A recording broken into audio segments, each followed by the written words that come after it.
It's the Cavaliers Basketball Club Podcast. It's basketball time to kill. Love picks up Curry. Kyrie Irving from downtown. Up for the layup. Oh, blocked by James. It's over. The 52-year drought is over. The Cavaliers have won the NBA championship. Cleveland, this is for you. Sexton works on Irving. He knocks it down. He check time. Allen to Garland, 1 second left from midcourt. The strongest goal. Oh, what a rejection by Mobley. And he throws the hammer down.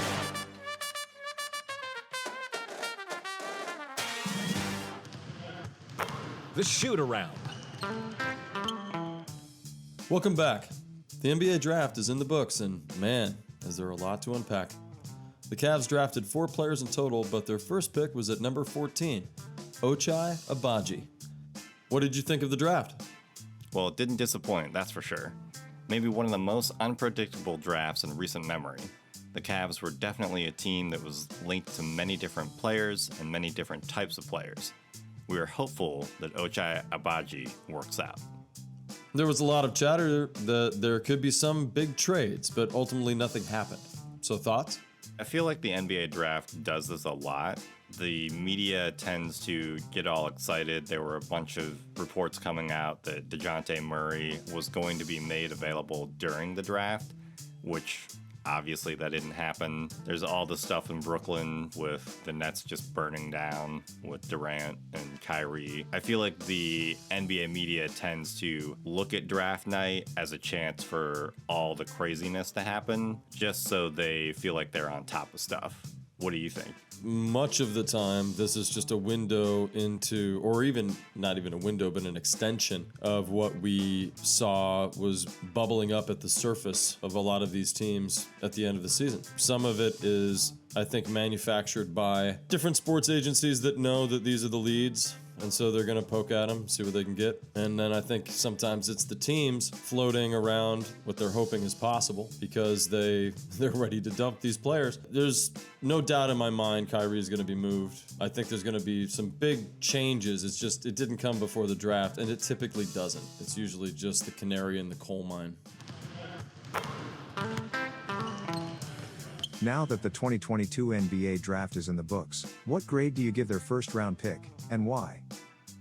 Agbaji is a really interesting player because he's a 4-year player, he's 22, he's coming out of a program where they just won a national championship at Kansas. There's a lot of upside to him, but there are also some signs that kind of point the other direction where they could be some weaknesses because of his age and the fact that he wasn't a high caliber athlete or high caliber basketball player going into Kansas. With all of that being said, I would probably give this pick a B, mainly because the team needed a player like Agbaji. It was the 14th pick overall, which is the end of the lottery. It's the very last choice in the lottery. And they needed a player who could shoot. When you look at all of these draft videos, which I've done basically all day today, and you compare him to a lot of other players who are going to fall in the same area, what really stands out is that Agbaji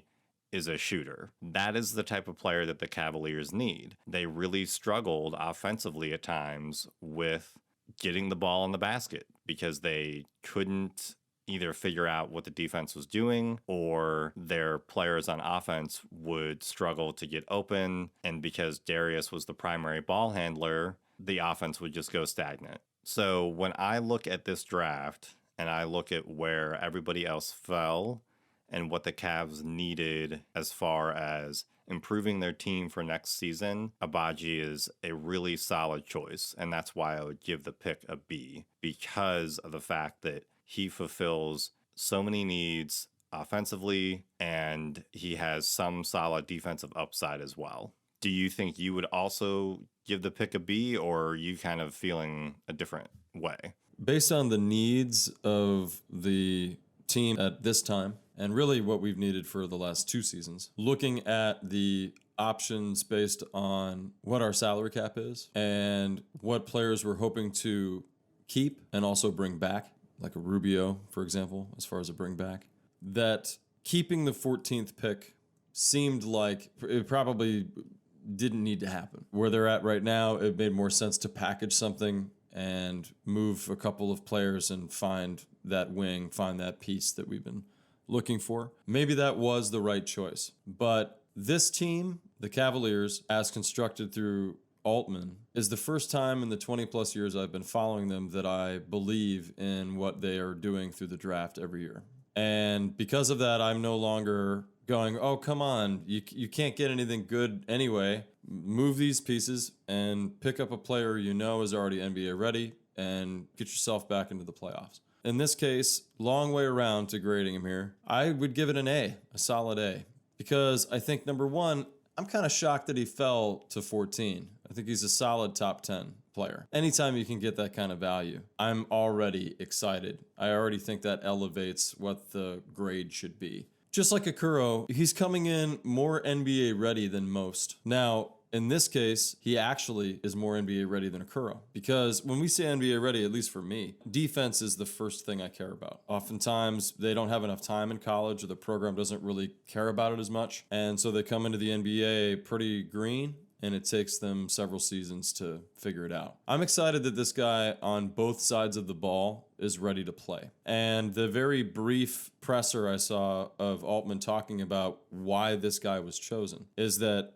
they want him running up and down the court and playing off ball and being one of those snipers that people have to worry about all the time. He's that wing that they've been looking for, but he's yet another youthful piece. They play their cards right. You're talking about a team that could easily be the Warriors of the East in the next few years, contending year after year after year because of their consistency in play and youth. So I think this is a solid A because of our needs being met. And if he's everything they're saying he could be, what a great pickup. I mean, yet again, another terrific draft for Altman. So I'm sure you'll speak on a few of those points. I didn't really touch on, well, another thing that I love about this guy is what you read about his college career. Redshirted his freshman year and just consistently made the coaches have to look at him and go, we got to do more of this kid. He was not supposed to be here. And I think that's why we lucked out at getting him at 14.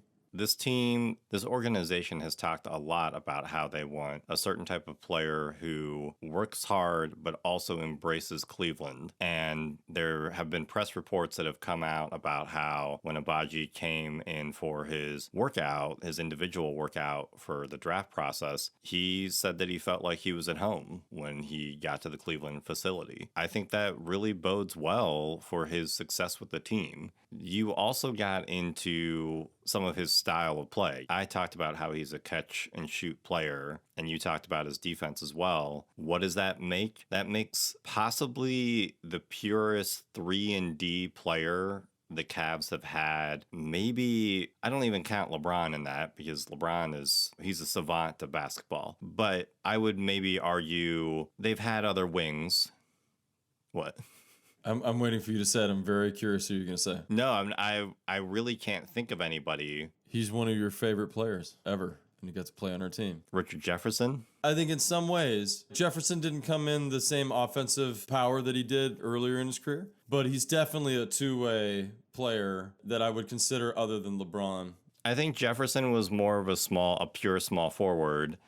It seems like Agbaji could play that a little bit because his reach is 6'10". It's bigger than Okoro's, and he's already similar to Okoro. He has an NBA body. He's older than Okoro, so I hope that he has more of a man's body. And that's something, too. At draft night, I kept hearing a lot of analysts saying, well, this clearly means that they'll move Sexton. I think that we think about him now as a sixth man that could move back to a point guard type position, and therefore the shooting guard isn't in conversation right now. So you've got Okoro and this guy. You know, if anything, it might make LeVert movable.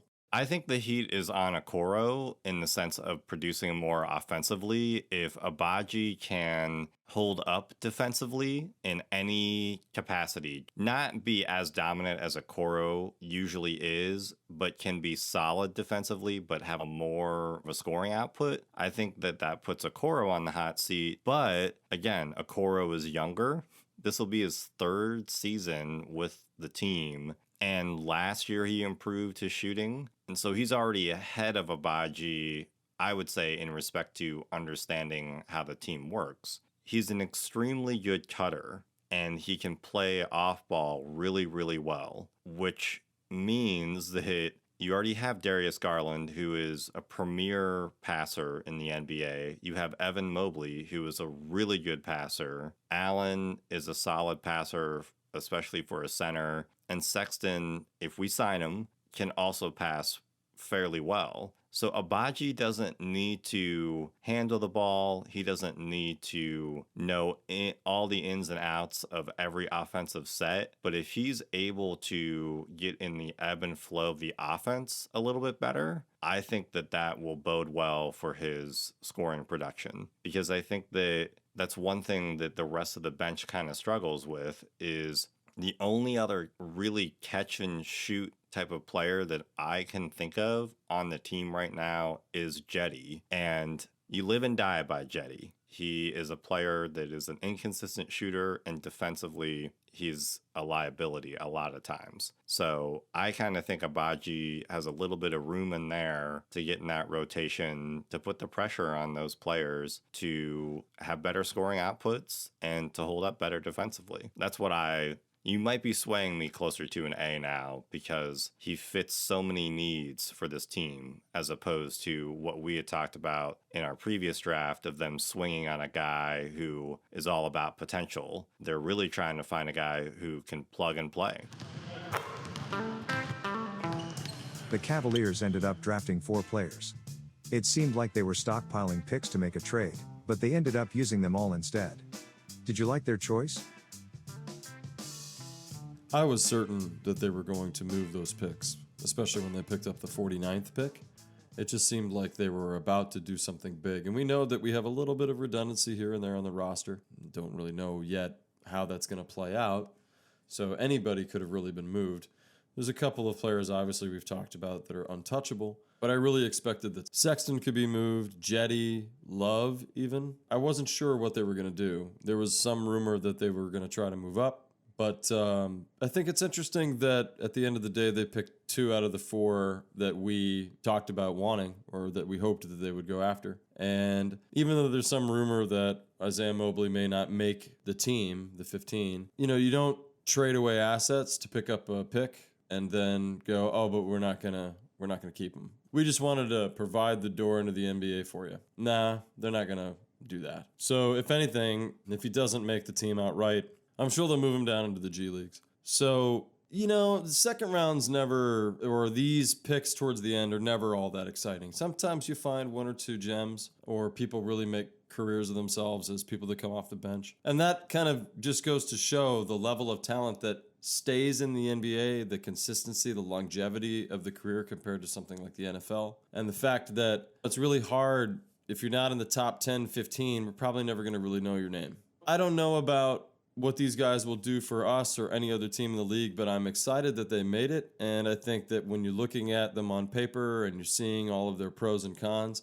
it would be cool to see them wear the wine and gold. I'm hoping that Isaiah Mobley will eventually get there because I think, especially when you draft the brother of somebody really important on your team, you probably don't want to make him mad. So I imagine they're going to do some nice things for Isaiah, whether you want to agree with that or not. And then as far as Khalif Diop and Luke Travers, who knows? Anytime somebody is picked up by this team and they're going to stay overseas, we never see them. They never come here. Often we move them as some type of packaged trade. There's always a player like that we have somewhere playing in the world. And so it's an important piece for the building of a team, but it's nothing as a fan that I'm going to care about because I don't follow those other teams that are out there. And then as far as Luke Travers, it's kind of interesting. Anytime you see an Australian guy that cracks into the league, you got to think about Delhi. And it'd be interesting if he could get out on the court and we'd have another Aussie out there. He's 6'8" with a 6'10" wingspan, so bigger than Delhi.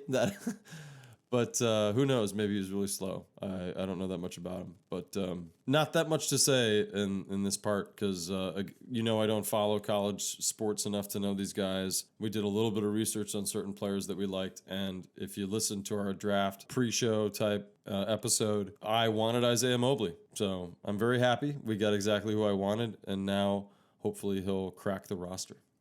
Yeah, I was hopeful as well that they were going to be able to trade further up into either the late first round or early second. I'm happy with these selections overall, even though, you wish that you get a more known talent. And I think you kind of hit the nail on the head in the sense of, Jop seems like a interesting center. He's known for his athleticism. He's from Senegal, but he's going to stay overseas for a while. And then the other guy that might stay overseas for a bit, Luke Travers, Australian, seems to be a pretty solid shooter from three for sure. Apparently he has a beautiful blonde mullet, so that will fit right in with Cleveland, maybe. I don't know. And we're not hiding here. The Isaiah Mobley pick was really important to us. The fact that we predicted half the draft with Ochai and getting Isaiah is just kind of funny to me because we watch so little college basketball. And in exploring Isaiah even a little bit more just on YouTube with some of his highlights, he has a lot of versatility. He has a lot of instincts that are similar to Evan. He just isn't as freakish an athlete as Evan is. Evan is an elite 7 foot, maybe 7'1" center / power forward who moves like a guard. So Isaiah doesn't really move in that way, but he moves pretty well for a power forward / center. And his passing is really high up there, and his decision making is also really high up there as well. And the other thing I like about him is that he shoots from the outside really well. That's possibly the one part of his game that is further along than Evan. Is he'll do that move that Kevin Love really likes to do. He did it a lot this past season where he would trail the point guard and hit the three at the top of the arc. Isaiah does the same thing often. So I'm a little hopeful that Isaiah can learn a little bit from Love during the offseason and training camp, and he might be Love's eventual replacement. Love's going into his last year. They need a more physical type of player than what they have right now in the power forward, because we've talked about how Lowry is a solid player, but he really does get body too much when he moves into power forward. That's what I'm kind of hopeful for, is maybe it's a steal in the sense of he's just the power forward that comes off the bench and spells his brother. And sometimes they play together, sometimes they don't. But Isaiah has some game to him that I think could be helpful for the Cavs. You're absolutely right. I mentioned it before, but you're absolutely right. We don't really watch a lot or know that much about college basketball. And so it is funny that we would choose 2 out of the 4 when we cover the draft. I would say on the one hand, we're fortunate that we do a lot of research. We look at what's out there, and there were, a handful of players that were suggested, and we kind of picked from a pool of players. Ultimately, I think it speaks more to us knowing the Cavaliers and their needs, understanding this organization and what they would want to round out the team and make their way into the playoffs finally. And Altman even said that in the presser, saying, we were 1 game away, and we really felt like if we had a guy that could come off screens and move without the ball and be that sniper, that we would have made it. So this is that piece that JB was hoping for, and they're really excited to use Agbaji. I think that the fact that they got Isaiah and knowing what Evan is going to mean to this team, this organization, probably for his entire career, if he's the player we think he's going to be, then he's going to be on this team for at least 4 or 5 seasons. It's going to be kind of like what the organization of the Bucks decided to do when they drafted Antetokounmpo's brother as well. There's nothing like having family there with you. And we've talked many times that Evan and his brother come from that kind of basketball pedigree. They grew up playing together. They played on the same team together in college. It's going to be great for Evan to be able to see his brother there throughout the season and be a part of the organization. So good on them for recognizing that there's nothing thicker than blood.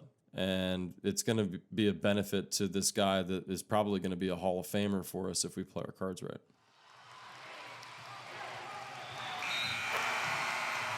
The final seconds. What are some nicknames for the new Mobley, Allen, Mobley lineup?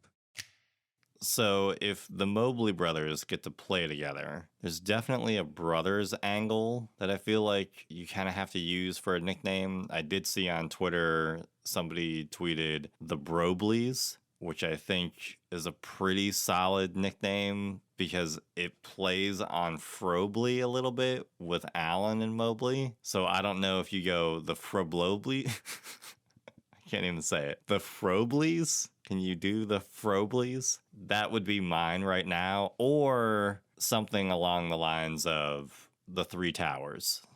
What do you got? Well, I was calling them the Smash Brothers or the Bash Brothers when it was just Mobley and Allen because I was thinking about the blocks, really, that they were both capable of doing. I'm not sure that Isaiah is really known for blocking. I know he's absolutely known for his rebounding, and he's very good about his positions on the court. I think he's probably going to be very basketball knowledgeable the way that his brother is. So maybe he'll have a chance to get his blocks up as well, and that could be applicable. But I'm going to probably have to ponder this one for longer to get something actually that I would like. Really, I think that it's hard to come up with a nickname when it's Mobley, Allen, Mobley, because I almost don't envision that they'll play much together. But I do see that there'll be opportunities to have both Mobley brothers out there at the same time. And, then I think it's really just the Mobley brothers, what nickname will they have together, where Allen may not be included in that. With this new infusion of talent, what seed do you think the team will finish in the East next year? I'm very optimistic that we are going to finish in the top 5. Let me put it that way. Yeah, I just can't call it, and I don't want to jinx us either way. I'm always thinking that we could be number 1. Even when there's no chance. No, I'm just kidding. Most of the time, though, I am optimistic that the team's going to figure something out, and we're going to make our way into the playoffs. The last 2 seasons have been quite disappointing. A lot of people around work and other places that I've been predicting more positive outcomes have been looking at me a little sideways. Like, okay, but you said last year they'd make the playoffs, and the year before that. It's like, no. The year before that, I said they would have if they weren't injured so much. And then this year was the same. We proved it to the rest of the country. So I'm going to say in the top 5 for sure. And I think that if we really come out the gate strong and we pace ourselves and we have great luck with injury, we could flirt with 1. We really could. Because the East, I think, just like the West, yes, there are some great teams there. And there's a lot of up and coming talent on both sides. But we are actually in that conversation. There's no reason not to include us with the amount of talent and what we've been building on this team. So we should take ourselves very seriously. So I'm going to say top 5. What do you think? I would go with top 5. I was leaning probably closer to top 6, where my expectation is that they should feel more comfortable, have a more comfortable lead to not fall into the play-in tournament. So I would say top 6 for sure is my expectation, but their games above that 7 and 8 seed are much more respectable than what maybe I had thought. Maybe they're up by 5 to 8 games as opposed to just squeaking into that top 6. What type of player do you think they should target in free agency? I think they have to go after a backup point guard. There are a lot of rumors that Ricky Rubio wants to come back to the team, but as you and I have noted, and I believe all of Cavs Twitter has noted multiple times, he's still recovering from an ACL injury. They need a backup ball handler. So that would be my guess, is that they use some cash and bring in a backup point guard who can really contribute to this rotation. I think I probably would have picked that if I had gone first. So I'll choose something different just because I think it is applicable. I think probably a center. We still have a couple of interesting pieces, and obviously with Isaiah being picked up, he could play center some, but he's 6'10", and I'm curious if we could get another 7-footer or somebody a little taller than that could come in and maybe be a better backup to Allen, official backup to Allen. But I really could be hard sold into not doing any of what I just said, because I'm really so pleased at the moves that we've made and the roster as is. And I know they want to bring Rubio back and they want to possibly re-sign Sexton. And I'm just kind of waiting for that. I'm not sure what to think about who they should target until they finalize who they're going to keep and what they're doing about what they have. What grade would you give the team for this draft? I would say a solid A as well. The same thing that I gave for Agbaji. I think that they know what they need to fill out the roster with what was available in the draft, and they chose very wisely. Again, the way we highlighted each pick and what that would provide, we didn't say much about what Luke Travers could do. He is a wing. He is 6'8", 6'10" wingspan, but we didn't really highlight any means of why he would make an impact or that we need him. We really have the wing that we were looking for from the first round pick. So everything else is pie in the sky because of how they chose their first 3 picks and what they need to round out the team in general. And given that, I would just say for the second or third year in a row, it's an absolute A. They did a wonderful job scouting and then going after the players that would suit their needs the best. So what did you think? I'd probably give them a B+ only because they might have been able to get a couple of guys later who had a little more talent. But I know when I was watching the draft coverage, something that was brought up a lot, this was a deeper draft, but it was also based off of where those players would fall dependent on need for the teams, which is like every draft. But especially this season, a lot of analysts, I feel like, were highlighting that a lot of these players are really skillful and they can contribute, but it depends on the situation they get into. So you're not going to find as many guys who are going to be able to move heaven and earth, and it doesn't matter who their coach is or who their supporting cast is, where a lot of these players will probably hit if they're given the right role. So that's where I would give them a B+, is maybe they could have found a backup point guard in the later rounds, but that just didn't happen. It's not that I'm disappointed in that, it's just how it worked out. I am confident in Kobe Altman and this front office and how they talk and discuss things with JB, and I'm really happy with how the team develops talent in general. And this is a really young, good team that I think they added at least 3 more players who can push these other players on the bench and maybe fight for some minutes.